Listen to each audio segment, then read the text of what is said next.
नमस्कार, जन टीवी के उत्तराखंड के इस खास बुलेटिन में एक बार फिर से आप सभी का बहुत स्वागत है। मैं हूं आपके साथ प्रियंका तिवारी। खबरों को विस्तार से जानेंगे, लेकिन उससे पहले एक नजर हेडलाइंस पर।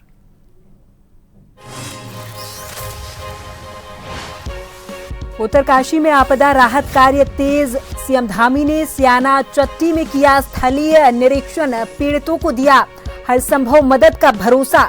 हेलीकॉप्टर से भेजी जा रही राहत सामग्री। कांग्रेस प्रभारी कुमारी शैलजा का उत्तराखंड दौरा। पीसीसी में ली बैठक।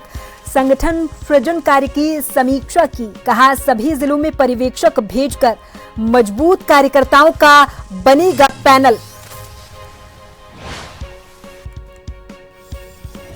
हाईकोर्ट ने बिना मान्यता चल रहे मदरसों पर लगाई रोक। राज्य सरकार को दिए निर्देश। याचिका खारिज कर कहा अनुमति के बिना नहीं चल सकते धार्मिक शिक्षण संस्थान। दरगाह साबिर पाक उर्स मेले से पहले पिरान कलियर में हटाया गया अतिक्रमण। सीलिंग भूमि पर बने पक्के निर्माण को प्रशासन ने तोड़ा। नगर पंचायत ने कार्रवाई की तेज। और गणेश चतुर्थी पर भक्ति का रंग। नगर और ग्रामीण क्षेत्रों में सजे पंडाल। बाजारों में मूर्तियों और पूजन सामग्री की बढ़ी मांग।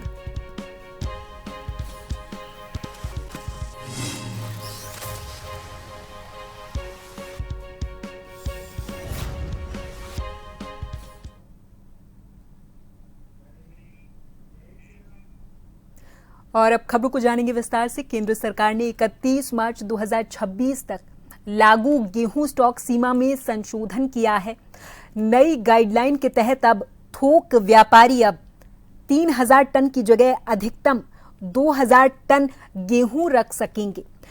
रिटेलरों के लिए प्रति आउटलेट सीमा 10 टन से घटाकर 8 टन कर दी गई है। बड़े रिटेल चेन स्टोर्स के लिए भी यही सीमा लागू होगी। प्रोसेसर अब अपनी मासिक स्थापित क्षमता के शेष महीनों के आधार पर 70% के बजाय 60% तक ही स्टॉक कर सकेंगे। सभी इकाइयों को हर शुक्रवार पोर्टल पर स्टॉक अपडेट करना अनिवार्य होगा। तय सीमा से अधिक स्टॉक रखने वालों को 15 दिन में सीमा में लाना होगा। उल्लंघन कर आवश्यक वस्तु अधिनियम 1955 के तहत इस पर कार्रवाई की जाएगी। मंत्रालय ने स्पष्ट किया है कि पीडीएस कल्याणकारी योजनाओं और बाजार के लिए गेहूं की आपूर्ति पर्याप्त है।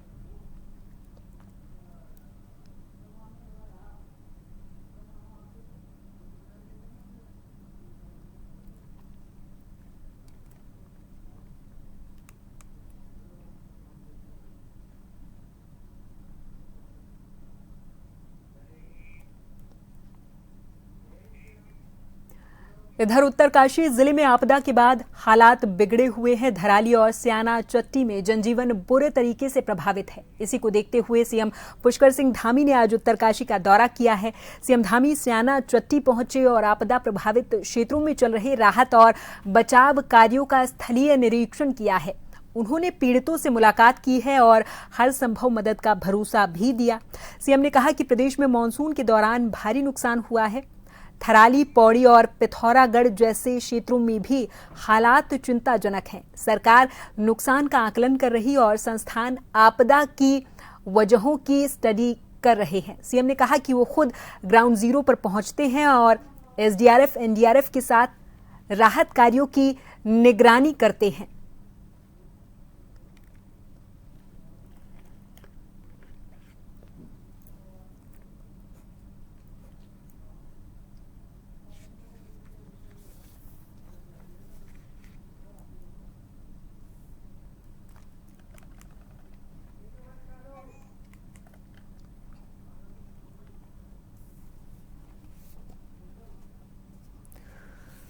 तो उत्तराखंड के सीएम पुष्कर सिंह धामी आज उत्तरकाशी में जो आपदा राहत कार्य तेज है उसे देखने पहुंचे। स्याना चट्टी में पहुंचकर स्थलीय निरीक्षण किया है।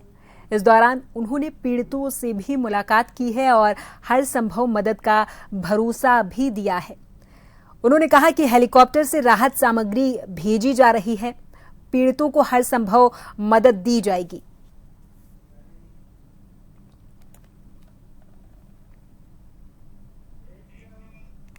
कोटाबाग ब्लॉक में प्रधानों की शपथ समारोह में अव्यवस्थाएं नजर आई हैं। दरअसल बुधवार को कोटाबाग में त्रिस्तरीय पंचायत चुनाव में चुने गए ग्राम प्रधान और मेंबरों की शपथ होनी थी, जिसमें अव्यवस्थाओं का बोलबाला दिखाई दिया है। इस दौरान ग्राम प्रधान वार्ड मेंबर पीने के पानी के लिए इधर उधर भटकते दिखाई दिए हैं।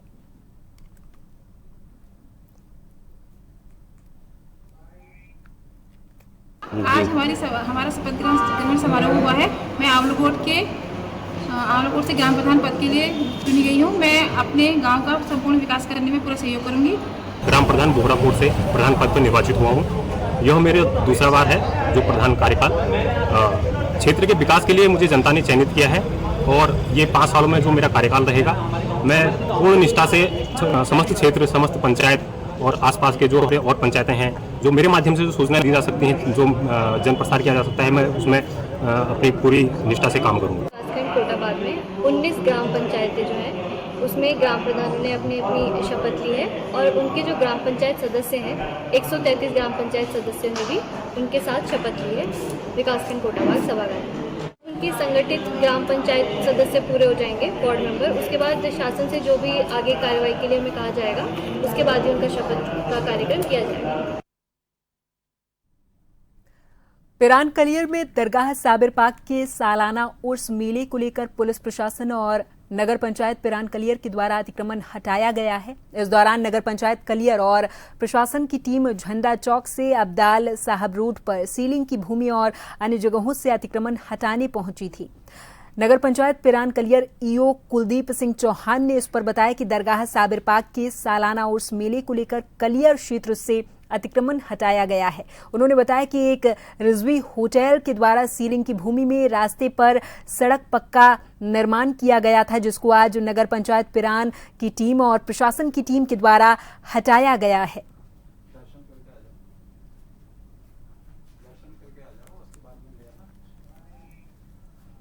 झंडा चौक से और ये मुर्गा मार्केट और ये सीलिंग की जमीन है हमारी आगे, उसके पास जो है एक रिजवी होटल है, उनके द्वारा भी जो है कुछ एक स्थायी संरचना की जो है वहाँ पे कुछ निर्माण किया गया था, सीमेंटेड कार्य किया गया था, जिसको जो है हमारे द्वारा जो है हटा दिया गया है।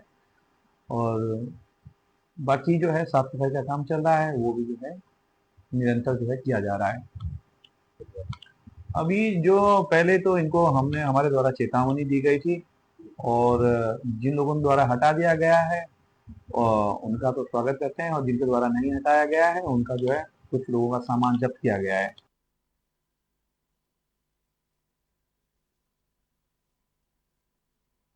प्रभावित आवासीय भवनों और दुकानों में आए मलबे को हटाने का काम जिला प्रशासन की पहल पर RWD विभाग के द्वारा तेजी से किया जा रहा। प्रशासन के द्वारा प्रभावित क्षेत्रों में मलबा निस्तारण का काम लगातार जारी है। अधिशासी अभियंता RWD अल्लादिया ने बताया कि इस काम के लिए कुल 18 मजदूर लगाए गए हैं। इनमें से 10 मजदूर थराली में और कुल 8 मजदूर चेपड़ों में कार्यरत हैं। थराली क्षेत्र में कनिष्ठ अभियंता दिनेश पवार और अंकित की निगरानी में और चेपड़ू बाजार में अपर सहायक अभियंता देवेंद्र प्रसाद की देखरेख में दुकानों और घरों से मलबा हटाने का काम लगातार जारी है।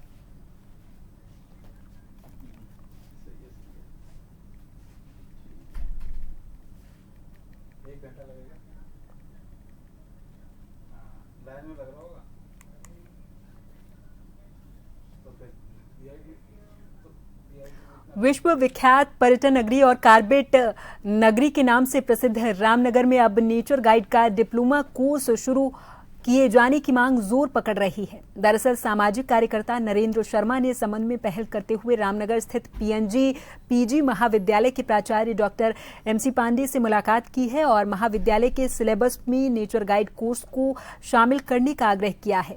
नरेंद्र का कहना है कि रामनगर का क्षेत्र पर्यटन और विशेष रूप से कार्बेट नेशनल पार्क से जुड़ा हुआ है। यहाँ आने वाले देश और विदेश के लाखों पर्यटकों की पहली मांग एक कुशल गाइड होती है। ऐसे में अगर महाविद्यालय स्तर पर नेचर गाइड का डिप्लोमा कोर्स शुरू किया जाएगा तो न केवल युवाओं के लिए रोजगार के नए अवसर खुलेंगे बल्कि स्थानीय लोगों को भी इसका सीधा लाभ मिलेगा।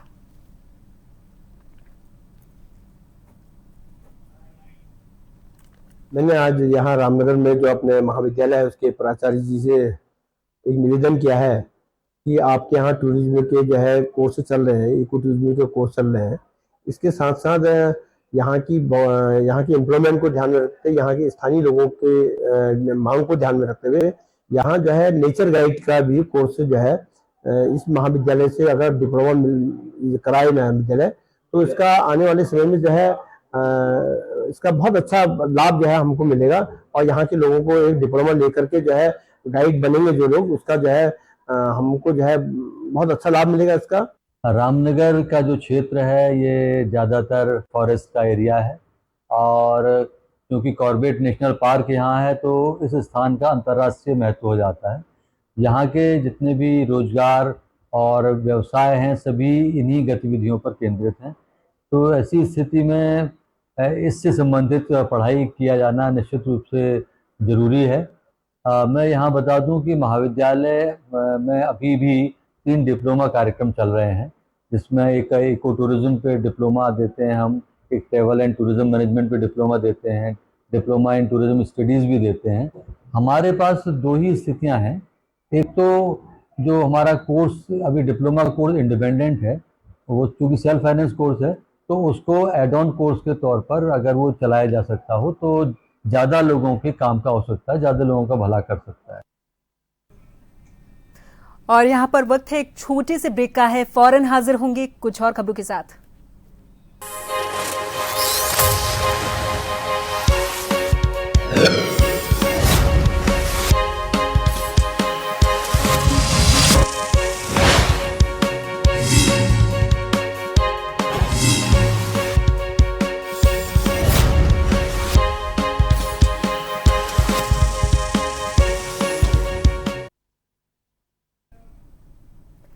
ब्रेक के बाद एक बार फिर से आप सभी का बहुत स्वागत है।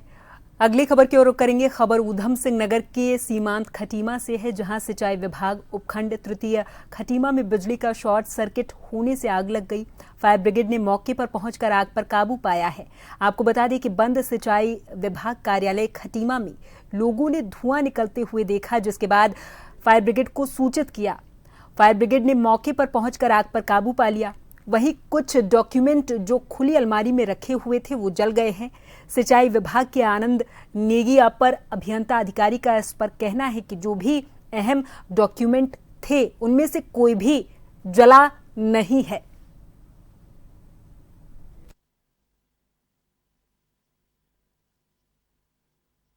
यहाँ पर ऑफिस लगभग 15 साल पुराना ऑफिस है। यहाँ पर पहले सिंचाई खंड रुद्रपुर के अंतर्गत था, फिर जब से सिंचाई बना है उसके अंतर्गत उपखंड तृतीय खटीमा के नाम से यहाँ पर ऑफिस है। तो बहुत पुरानी वायरिंग थी तो पता नहीं चल पाया कि डैमेज हो रही है। तो कल ऑफिस शाम को टाइमली ऑफिस बंद करके स्टाफ गया था। रात में पता नहीं कैसे शॉर्ट सर्किट हुआ और ऐसे में आग लग गई। तो उसका धुआं बाहर गया तो आसपास के क्षेत्रों में स्कूल से और जल संस्थान से पता लगा। उन्होंने फटाफट पुलिस को सामने सूचना दी और फायर ब्रिगेड की गाड़ी में आगे तुरंत ही आग पर काबू पा लिया। इसमें जो ऑफिस की पत्रावलियाँ हैं वही नुकसान हुआ है। जो पुराने समय से जो भी शिकायती पत्र आते थे उनका जवाब दिया जाता था और जो भी और अन्य पत्रावलियाँ थी, पत्रावली खुली एक ओपन रैक थी उसमें आग पकड़ा, पास में थी जहाँ पे हमारे स्विच बोर्ड है। हरिद्वार मंगलौर हाईवे से भगवानपुर चंदनपुर जाने वाला एक रास्ता जो कि पिछले दिनों बारिश के चलते क्षतिग्रस्त हो गया था, जिसके चलते स्थानीय लोगों को आने जाने में भारी दिक्कतें आ रही थी। इसको लेकर ग्रामीणों ने मंगलौर के विधायक काजी निजामुद्दीन से गुहार लगाई थी, जिसके बाद अब जाकर इस रास्ते का निर्माण कार्य शुरू हुआ है।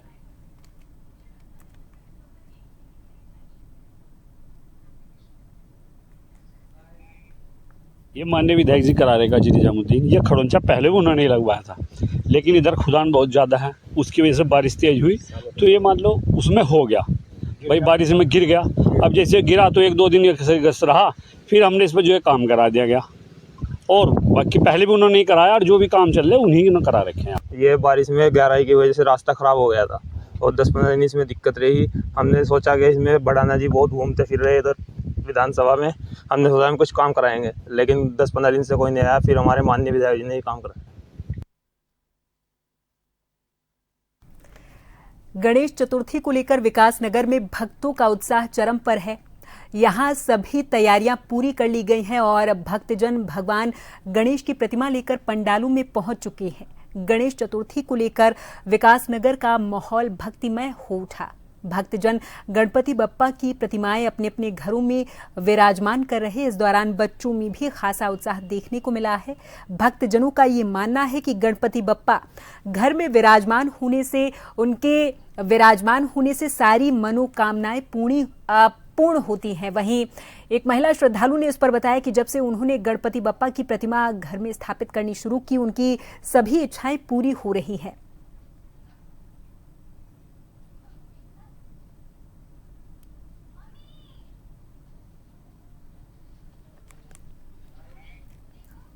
आज से गणेश चतुर्थी है। आज से इनको स्थापित किया जाएगा और 10 दिन बाद विसर्जन किया जाएगा। आज से हम गणेश जी ले जाएंगे अपने घर में, विधि विधान से पंडित जी द्वारा स्थापित करेंगे और इनको 4 बार कम से कम भोग लगाया जाता है। इसमें मोदक होते हैं, लड्डू होते हैं और जो भी आप पकवान बनाते हैं तो 4 टाइम लगाया जाता है और इनको दूर्वा चढ़ाया जाता है जो कि विशेष है। जब गणेश जी के एक राक्षस को खाया था गणेश जी ने, तो उसके वजह से इनके पेट में अग्नि हो गई थी। उसे शांत करने के लिए पार्वती माता ने दूर्वा खिलाया था। इसीलिए हम लोग भी गणेश जी, और ये हमारे विघ्न हर रहे हैं, हर के जाएंगे और हम लोगों को इन पे बहुत विश्वास है। उत्तराखंड में सीमांत जनपदों को हवाई सेवाओं से जोड़ने की दिशा में एक बड़ा कदम उठाया गया है। उत्तरकाशी जिले की बात करें तो यहाँ चिन्याली, सौड़ और चमोली जिले के गौचर की हवाई पट्टियों का संचालन अब भारतीय वायुसेना करने वाली है। वहीं पिथौरागढ़ एयरपोर्ट का संचालन एयरपोर्ट अथॉरिटी ऑफ इंडिया को सौंपा जाएगा। राज्य सरकार ने पिथौरागढ़ एयरपोर्ट का विस्तार करने का भी निर्णय लिया है, जिसे करीब 450 करोड़ रुपए की लागत से आधुनिक स्वरूप दिया जाएगा। इसके लिए राज्य सरकार और एयरपोर्ट अथॉरिटी ऑफ इंडिया के बीच MOU पर सहमति भी बन चुकी है। वहीं राज्य सरकार की बात करें तो यहां सीमांत क्षेत्रों में हवाई नेटवर्क को मजबूत करने पर विशेष जोर दे रही है। इससे न केवल स्थानीय लोगों को फायदा होगा बल्कि सामरिक दृष्टि से भी ये एक अहम महत्वपूर्ण कदम माना जा रहा है। जहाँ पंतनगर, देहरादून दोनों ही हवाई अड्डे हम अंतर्राष्ट्रीय स्तर का बनाने की ओर तेजी से बढ़ रहे हैं, वहीं हमारा चिन्याली, सौड़ की और गौचर की हवाई पट्टी है, ये भी हमारे काम में आए क्योंकि बहुत सामरिक महत्व का भी स्थान है। हमारी 4 धाम यात्रा की दृष्टि से भी बहुत महत्वपूर्ण स्थान है। तो उस दृष्टि से उसको हम सेना के लोग डेवलप करेंगे तो निश्चित रूप से उसका लाभ राज्य के लोगों को भी मिलेगा। हाईकोर्ट ने राज्य सरकार को निर्देश दिए कि बिना मान्यता के मदरसों को संचालित न होने दिया जाए। हाईकोर्ट ने सुनवाई के बाद याचिका को निस्तारित कर दिया है। सुनवाई के दौरान याचिकाकर्ता के अधिवक्ताओं की ओर से ये बताया गया है कि उनके मदरसे बिना पूर्व नोटिस के बंद कर दिए गए, जबकि वो मकतब चला रहे हैं, मदरसे नहीं चला रहे। यदि हम मदरसा चलाएंगे तो उनके लिए मदरसा बोर्ड में अनुमति ले लेंगे। उन्होंने ये भी कहा कि मकतब में प्रारंभिक धार्मिक शिक्षा, बुनियादी धार्मिक शिक्षा दी जाती है, जिसमें कुरान पाठ, रोज़ा रखना, हज करना, कभी कभी उर्दू पढ़ना लिखना इत्यादि इसमें सिखाया जाता है। इसके लिए मकतब में आमतौर पर कोई औपचारिक डिग्री की ज़रूरत नहीं होती है। हालांकि कोर्ट ने मामले का संज्ञान लेते हुए ये कहा कि यदि आप मदरसा चलाएंगे तो उनके लिए आपको अनुमति लेनी होगी। मकतब एक तरह का कोचिंग सेंटर है जिस पर कोई रोक नहीं है।